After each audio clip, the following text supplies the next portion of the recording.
my name is Rachel and my group is presenting on oral contrast. Let's start off with what is oral contrast. So what is oral contrast? Oral contrast is a substance that temporarily changes how imaging tools interact with the body. Oral contrast does not permanently dye internal organs. In fact, following an imaging exam with contrast material, the material is absorbed by the body or eliminated through urine or a bowel movement within 24 hours. As you can see in this image, when a patient is given contrast, it helps improve the visibility of specific organs, blood vessels, and tissues. This helps not only with diagnosing, but it also helps with treatment of radiation therapy. Unfortunately, oral contrast doesn't taste good despite the multitude of flavors that are offered. Barium sulfate is the most common contrast material taken by mouth, or also known as orally. It is also used rectally as it is available in several forms. These forms include powder, which is mixed with water before administration. There is liquid, paste, and tablets. Although barium sulfate is the most common, it is not the only oral contrast offered. There is also iodine-based oral contrast. Unfortunately, patients must be carefully selected when using iodine-based contrast because there is a risk of aspiration-induced pulmonary edema. However, because we are aware of the risk, typically iodine-based contrast is administered through a nasogastric tube. This is how we minimize the risk of aspiration. Here on my slide, I show an example of a nasogastric tube. This is a medical process involving the insertion of a plastic tube through the nose, past the throat, and down into the stomach. This is all I have for you involving what is oral contrast and the types of contrast. I am going to pass you over to Jessica, who is going to discuss the indications for use of oral contrast. Thank you. Hi, my name is Jessica, and I'm going to be talking to you about the indications of use for oral contrast. Physicians will order for an oral contrast test to be done for patients when they think something is wrong with any part of the alimentary canal, and the physicians need to increase their visual ability and an X-ray or CT scan. Head and neck, pharynx, esophagus. If a physician has any concerns that there might be cancer in these areas, they will order an oral contrast test. This test will also show physicians the size and shape of the patient's pharynx and esophagus. And the physicians will be able to see how the patient swallows, which will show if the patient has dysphagia, which is a muscle weakness in the throat, and patients will have difficulty swallowing foods or liquids. They will also be able to see if the veins in the esophagus are enlarged, and they will be able to see if the sphincter at the bottom of the esophagus is preventing food from entering the stomach. Physicians will use oral contrast media to check and see if a patient has a hiatal hernia. As you can see in this image, going from right to left, the first image is a normal stomach and esophagus. The middle image is the stomach, and it's going into the esophagus. This is called a hiatus hernia. And the image on the left shows the stomach up next to the esophagus. This is called a perioesophageal hiatus hernia.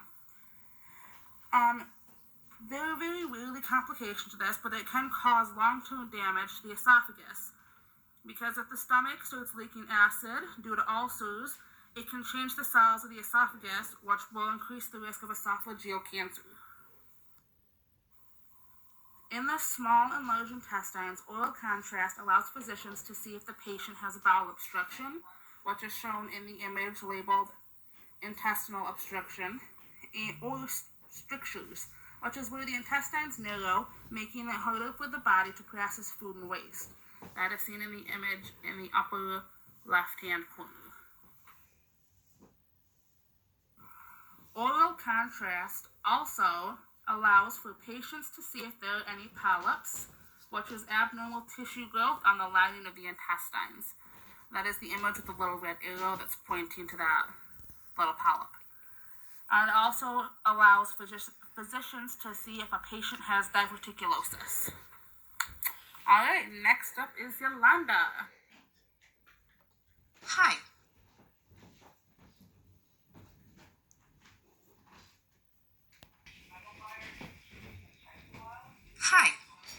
My name is Yolanda Jean. I'll be doing slide 11, clinical overview. Slide 11 states that there's different types of contrast media used. It indicates the route of the course that is given, which in this presentation, we will be focusing on oral route, but there are other routes aside from oral. Slide 12 indicates cholecystography. This is also called oral cholecystography, which is a series of gallbladder images. The x-rays are taken of the gallbladder after you swallow a special contrast dye. This test can also show gallstones, inflammation of the gallbladder, and other problems.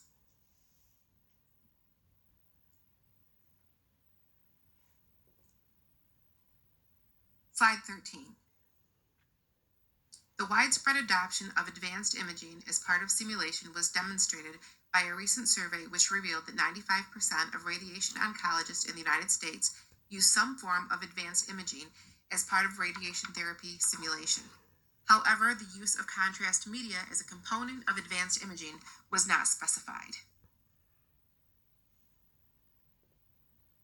Computed tomography of the abdomen is an important diagnostic tool for detecting abnormalities of solid organs and the gastrointestinal tract. From optimal CT, the gastrointestinal and urinary tracts should be opacified with oral and intravenous radio-opaque contrast agents. Slide 15. Gastrographin is a contrast medium, a dye which contains iodine. It's used clearly to show the x-rays on the area of the body that your doctor wants to investigate. This would be your gullet, your esophagus, stomach, intestines, gastrointestinal tract. Gastrographin is often used when a barium enema cannot be used. It is sometimes added to barium to improve the x-ray picture. Gastrographin is sometimes used to treat meconium ileus, a specific type of bowel blockage. Meconium ileus is a bowel obstruction that occurs when the meconium in your child's intestine is even thicker and stickier than normal meconium, creating a blockage in part of the small intestine called the ileum. Most infants with meconium ileus have a disease called cystic fibrosis. What is a contraindication? A contraindication is a specific situation in which a drug, procedure, or surgery should not have to be used because it may be harmful to the person. There are two types of contraindications: relative contraindication and absolute contraindication. There are many ways contraindications relate to radiation therapy. Radiation therapy uses drugs such as chemotherapy and procedures and surgeries such as a lumpectomy or a mastectomy to treat cancer. Every patient is different and will want something different or will need something different. Some people are perfect candidates for both drugs and or surgical treatments, but the results for many is one or the other. The type of treatment for the cancer patient will be determined on many factors such as their age, the staging of the tumor, the location of the tumor, and so forth.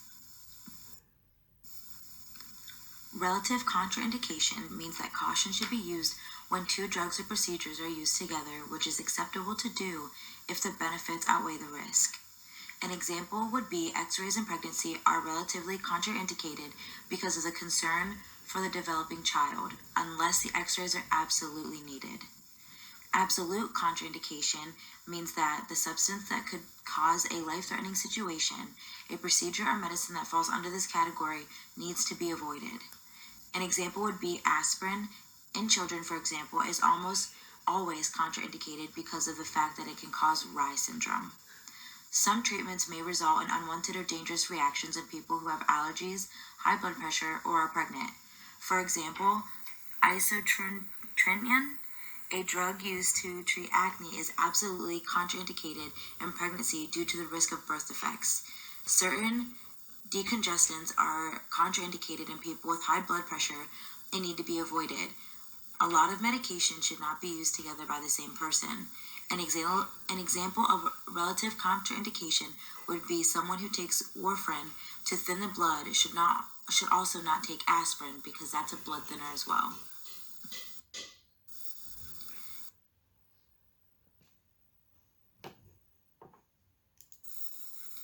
if you just Google contraindications, there are many things that come up.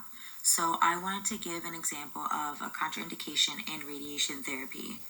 This example is of a patient with prostate cancer that would not be receiving EBRT due to complications and contraindications. So EBRT is mostly used in the treatment of patients who have a greater chance of non-organ confined disease.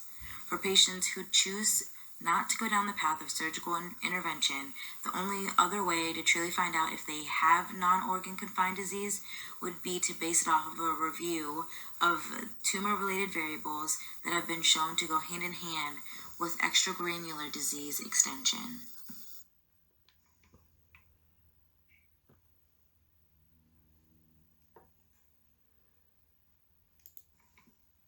For side effects to oral contrast media, they can be grouped into 4 general categories. The first are minor reactions, and for minor reactions to contrast media, these will require no treatment, and the minor reactions are just going to be things like nausea, retching, or mild vomiting. And then you can also have moderate reactions. And then these are some reactions that might require some treatment. And these could include fainting, chest or abdominal pain, headaches, chills, severe vomiting, dyspnea, extensive urticaria, and edema of the face and or larynx.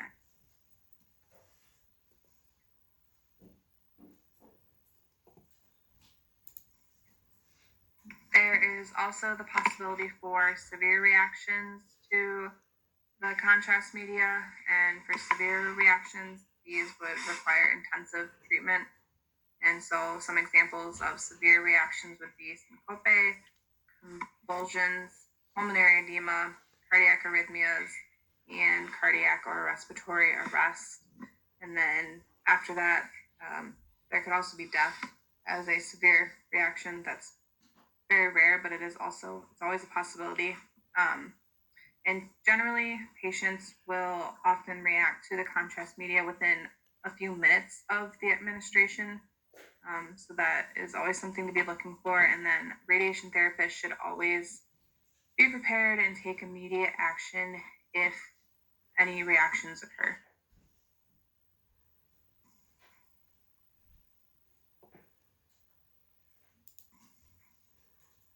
So barium sulfate is the most common oral contrast agent used, and these are some specific side effects to look out for with barium sulfate. So for mild reactions, you want to look for stomach cramps, diarrhea, nausea, vomiting, and constipation. And then for severe reactions, you would want to look for itchy skin, red skin, hives, swelling of the throat, difficulty breathing, hoarseness, and then some even more severe ones would be things like agitation, confusion, fast heartbeat, and a bluish skin color.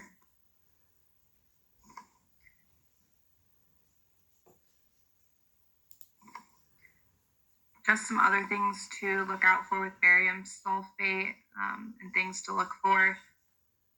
So it requires additives, and those additives may cause hazards or allergic reactions. Also, barium sulfate, it is a thick agent, so if it becomes too thick, it might be difficult to swallow. And barium sulfate, it can also stimulate the body to absorb too much fluid, and this can lead to hypervolemia or pulmonary edema, which is a severe reaction. It can also cause constipation or peritonitis in patients who have a perforation of the colon or a vaginal rupture. And then irritation of the colon is a common concern with barium sulfate, especially if it is too thick.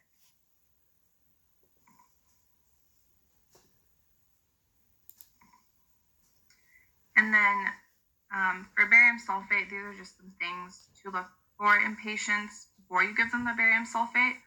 So patients who are at a greater risk for adverse reactions to barium sulfate, they might have a history of asthma, hay fever, or other allergies. And the other allergies really just increase the risk of an allergic reaction because of the additives.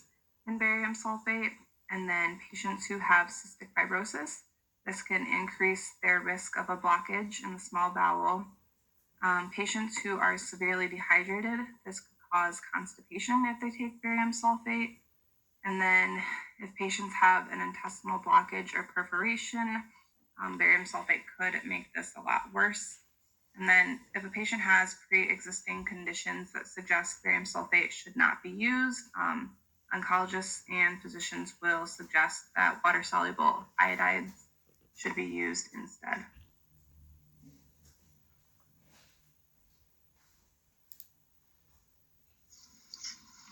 So I am Teresa. I'm going to be wrapping up what everyone was talking about earlier. So as our presentation has been about, oral contrast is contrast that can be taken by mouth. The perk of it is that it's temporary and painless. There are two main oral contrast media substances that are used. The most common one is going to be the barium sulfate, but there is also an iodine-based contrast. When it comes to receiving oral contrast, typically the reason it is given is because the physician believes something is wrong with the aligamentary canal, and the use of contrast will help visualize any problem areas within. The use of contrast also helps with radiographs as well. CTs of the abdomen is an important diagnostic tool for detecting any abnormalities of solid organs and or in the GI tract, which the use of contrast also helps produce optimal images in CTs for us to view the different organs and structures within. As Maddie went over earlier, contraindications are where there's a specific situation in which drugs, treatments, etc. should not have to be used because it could be harmful to the patient. With this main category, there are two different branches. There's relative and absolute contraindications. Relative contraindication is where if it's done, caution should definitely be used. And she listed some examples in her presentation. And then there's also absolute contraindication where if done, it could be life-threatening to the patient. As with most medicines, there are side effects with contrast as well. There are 4 different categories. They're pretty self-explanatory. There's minor, moderate, severe, and then death. While there are side effects to everything, there are some to barium sulfate as well, which is the most common contrast used. So it's thick, it can be hard for the patient to swallow, it can cause the body to absorb too much fluid, and many other effects it can have on patients. Patients who have pre-existing conditions can opt out, or the physician may suggest going for a water-soluble iodine contrast instead. So that is our presentation, oral contrast. Hope you all